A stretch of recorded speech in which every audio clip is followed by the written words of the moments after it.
Welcome to China in Focus. I'm Tiffany Meyer. In today's special episode, we sat down with Peter Schweitzer, author of Red-Handed and president of the Government Accountability Institute. He touches on the Chinese regime's strategy to buy off American elites to help Beijing get ahead, how that it reaches from the top of the political sphere to big names on Wall Street and in business, and even higher education. Let's dive in. Well, Peter, thank you so much for joining us today. Great to have you on the show.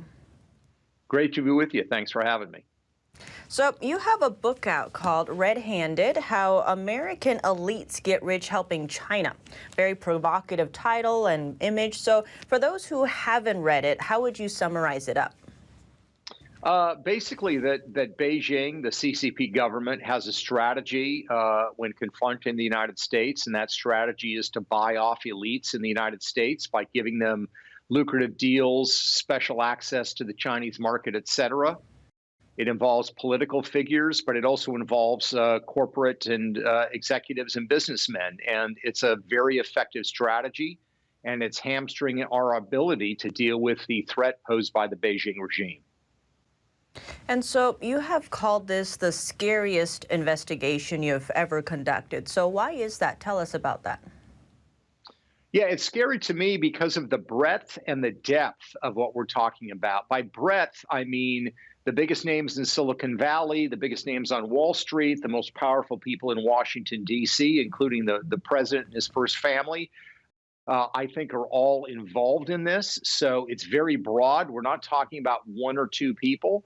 We're talking about many people who are very powerful, but also the depth of it. We're not talking about small sums of money. We're talking about deep financial ties, whether it's the tens of millions of dollars that the Biden family has received from CCP-linked businessmen, or whether it's the billion-dollar deals or more that some of the firms on Wall Street or Silicon Valley have received. So that's what's so disconcerting to me. It's a systematic, widespread problem involving a lot of people and a lot of money, which I believe gives Beijing a lot of leverage over these individuals. And so you've mentioned politicians like the current president of the United States, but in the book you also kind of highlight how it's an issue on both sides of the aisle. So there's also Republicans involved, right? So Mitch McConnell and his family, and then also maybe like some names people might not know, like House Speaker Nancy Pelosi, whereas if she's not directly involved, she has family involved, which then kind of influences her. So what's the kind of risk there? Yeah, it's a very large risk because family is really an effective way to curry favor and influence.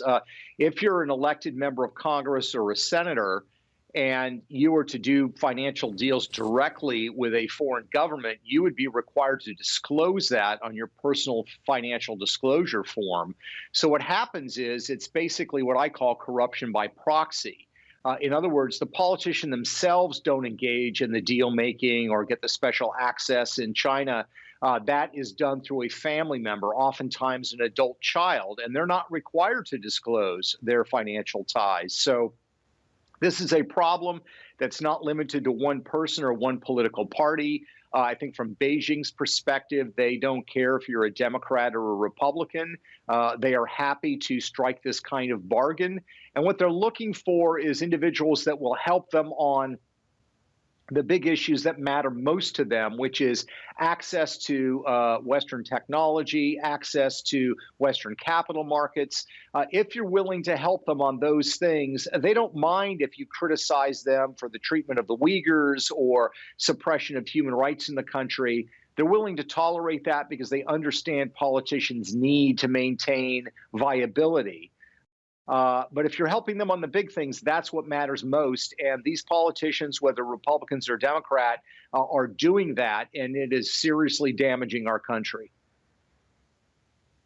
And so now, speaking of the Uyghurs and everything, there was that forced labor prevention law passed. Well, it is now law. But interestingly enough, right, Elon Musk just opened a showroom in Xinjiang this year. And you've talked about Elon Musk's China dealings. And the Wall Street Journal also just had an article come out speaking about how Tesla and SpaceX in China is now causing concerns on Capitol Hill. So why do you think Elon Musk now is getting put in the spotlight so much? Well, as I pointed out in the book, Elon Musk used to be fairly critical of the Beijing regime for obvious reasons, human rights, repression of individuals, et cetera. But that's really changed after they built the factory. The factory's there. They're going to be shifting a lot of the design work that was originally done in California to China. And he's become very supportive of the regime. He goes on podcasts and says that the Beijing regime is more responsive to the needs of the Chinese people than the representative democracy we have in the United States. He's praised the Chinese Communist Party. He talks about the efficiency of the Chinese dictatorship. Of course, it's very easy to be efficient when you don't have property rights, human rights, civil rights, those sorts of things getting in the way. So his tone has changed, but I think even more than his public pronouncements, the concern is that he runs, of course, Tesla. He also runs SpaceX. They share certain executives in common.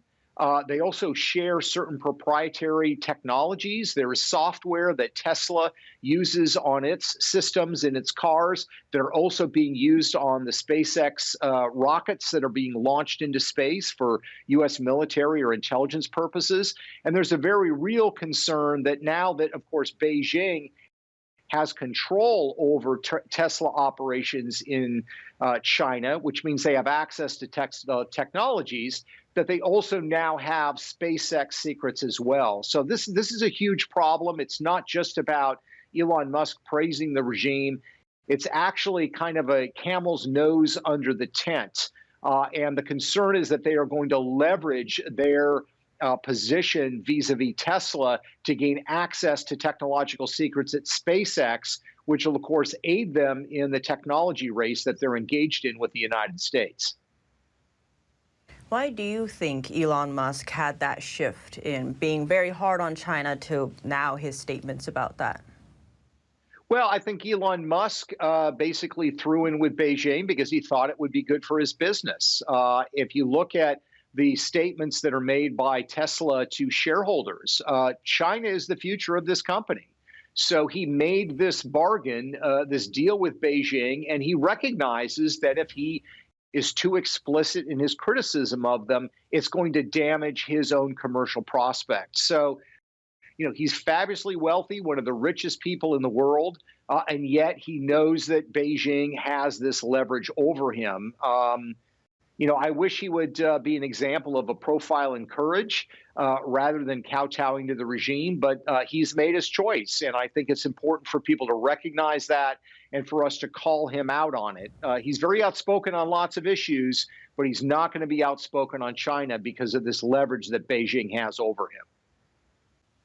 And so you also mentioned in the book how a lot of big names on Wall Street, which many viewers might not be surprised there, but some areas where they might be surprised is where the big beacons of democracy, so educational centers, Yale, for example, where many of the leaders of tomorrow are made. So how deep is the Chinese Communist Party infiltration in the educational system?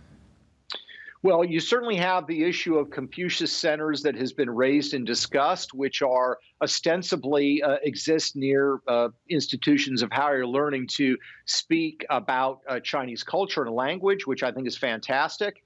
But the problem is these are run by CCP-linked entities, so there's a propaganda component. But even more than that, you're seeing a large rush in money from individuals linked to the Beijing regime who are making donations to America's colleges and universities, and they are attaching strings to those donations. I talk in the book Red-Handed about Joe Tsai, for example, who's one of the co-founders of Alibaba, a massively successful company in China. That company's successful in part because many of the early investors were family members of CCP leaders. The company also enjoyed a lot of early business activity linked to the government.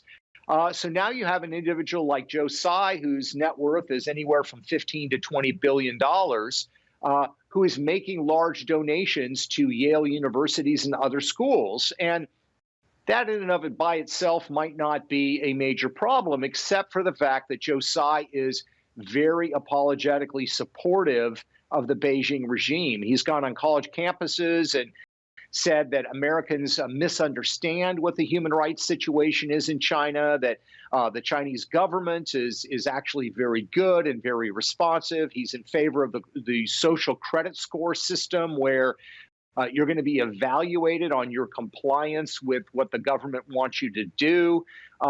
That's kind of his worldview. And so he is sponsoring research and he's sponsoring centers at Yale University, like the Sci Center, which is named after his father on campus. And when you look at what they produce in terms of scholarship, much of it is very apologetic, making excuses for regime misconduct, praising the government for being more lawful and more law-abiding, when what we've actually seen under President Xi is quite the opposite. So money is flowing in, it's being attached to various projects, and oftentimes universities aren't even disclosing that this money is coming from mainland China, even though they are required to by federal law.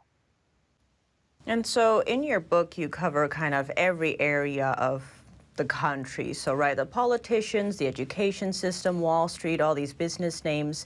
And in the end, you kind of offer a little bit of hope, right? So you have a chapter called Fighting Back and What Can Be Done. So what can be done then? Well, I think on a personal level, what people should do is look at the choices that they're making. I looked at my investment portfolio, which is not very large, and discovered that I was investing in mutual funds that 35 to 40% of those investments in the mutual fund were in Chinese companies. And the vast majority of them were linked in some way to the Chinese military intelligence industrial complex. So I went out of that mutual fund, and I would encourage other people to screen their investments. There are also policy choices that we can make. I don't think that we should allow American lobbyists to lobby on behalf of Chinese military or intelligence-linked companies.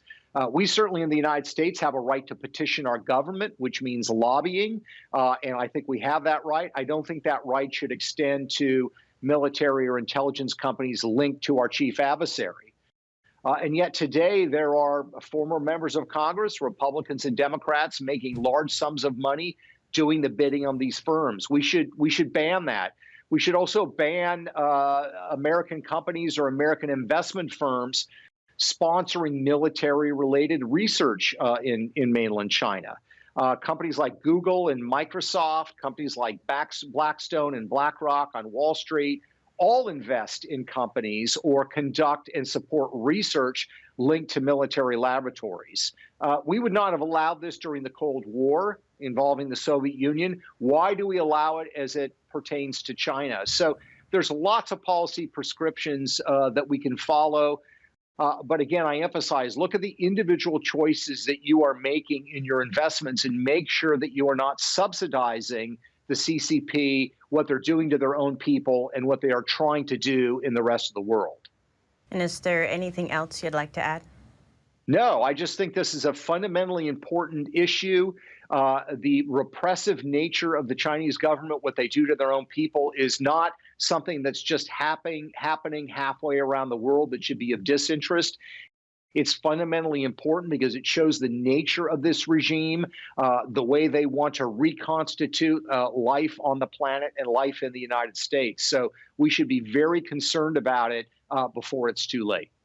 Peter, thank you so much for joining us today. Great to have you on the show. Thanks so much for having me.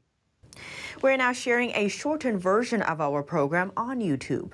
That's after being demonetized for a year. Full episodes can be seen on our partner platform, epochtv. To sign up for a 14-day free trial, please click the link down below. Thanks for watching China in Focus. I'm Tiffany Meyer, and see you soon.